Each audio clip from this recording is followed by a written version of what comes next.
Hello everybody, how are you doing? So today I'm reading to you about, I was reading to you on the previous day about some promises. Well, I'm going to continue about some promises that I made to certain groups of people, okay? So right now I'm in Psalm chapter 132, okay? And it's about the eternal dwelling of Aravat in Zion, okay? Okay, so Adonai remembered David and all of his afflictions, and how he swore to the Adonai and vowed to the mighty Aravat of Jacob, surely I will not go into the chamber of my house, or go up to the comfort of my bed. I will not give sleep to my eyes or slumber to my eyelids until I find a place for the Adonai. Okay? A dwelling place for the mighty Aravat of Jacob. Behold, we heard of it in Ephrathah.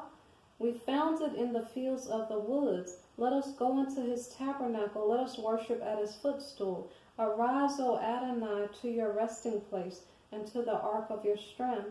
Let your priest be clothed with righteousness, and let your saints shout for joy. Okay, so now we're getting more to the point now. For your servant David's sake, do not turn away the face of your anointed. The Adonai has sworn in truth to David. He will not turn from it. I will set upon your throne the fruit of your body. If your sons will keep my covenant and my testimony which I shall teach them, their sons also shall sit upon your throne forevermore. So this is why we're supposed to teach our children the right way to go in, because it helps us to grant blessings to the next generations, okay? So let me continue to read. For the Adonai has chosen Zion. Okay, so Zion is a group of people.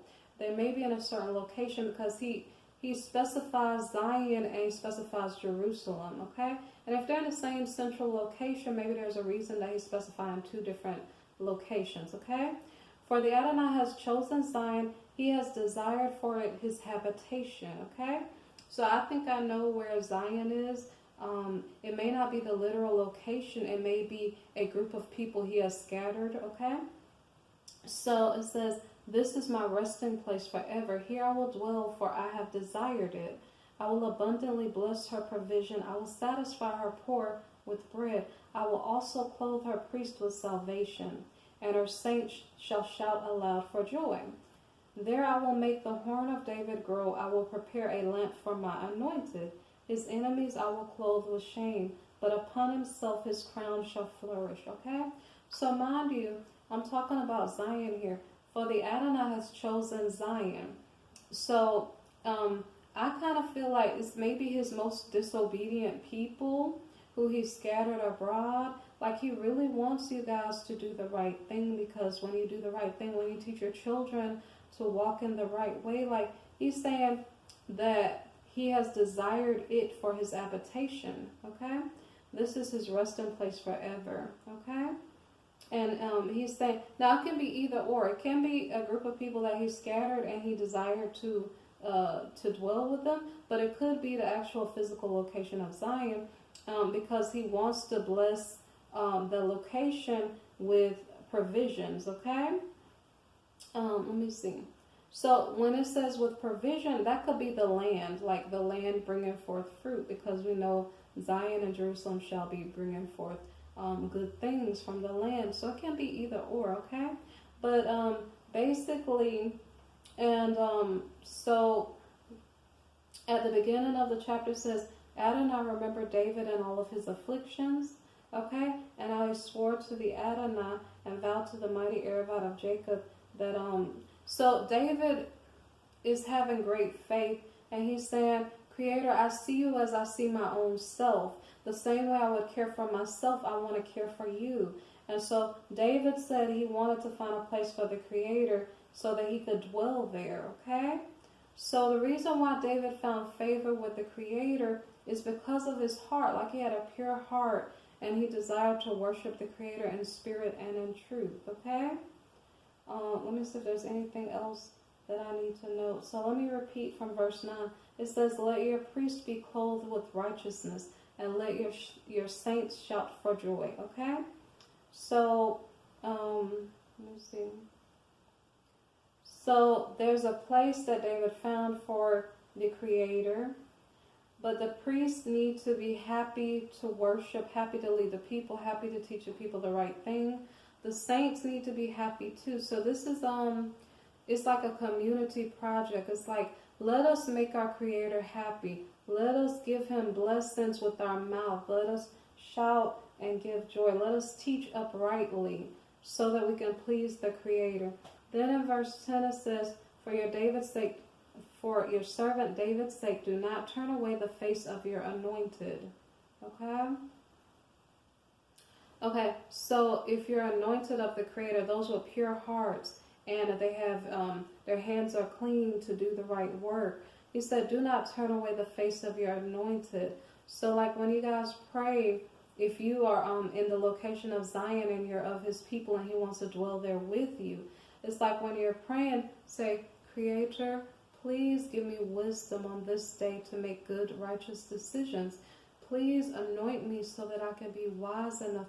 Please help me to not go astray from your calling, O Creator. So that may be a lead-in to your prayer there. It says, do not turn away the face of your anointed, okay? So like I said, this is a community effort to find a place for the Creator to dwell, to make him happy, to teach our children in the right way, to live uprightly.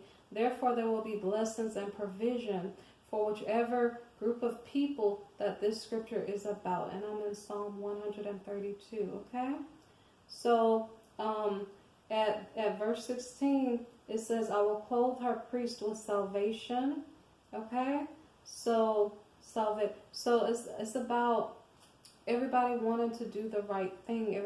So the priests are supposed to be teaching the right thing. And again, it says, and her saints shall shout aloud with joy, or for joy. So it says 2 times in this chapter, the saints are shouting aloud for joy. I don't know if they're praising or if they're in like the pews of the church service, whatever's going on, temple service, and they're just happy and in agreement with the word. But the whole point is that this is a community effort to find a place where the Creator wants to dwell, okay? And to raise up the young people in the righteous way, to make sure the priests are teaching the right way, to not do my prophets no harm, don't hurt my anointed ones, okay? Okay, so there's a bunch of things going on here, but it's a community effort to please our Creator, okay? And it says he will prepare a lamp for his anointed, okay? So this is a community effort. When we please the Creator, we also make a blessing for ourselves, okay? So if you're blessed to be in the location of Zion in which the Creator desires to inhabit, let's do this thing and let's please our Creator, okay? Thank you for listening to my video. I really appreciate you guys. I hope that you will tune into my videos at a later time. Like, subscribe, share, comment. I really appreciate it, okay? Thank you. Bye-bye.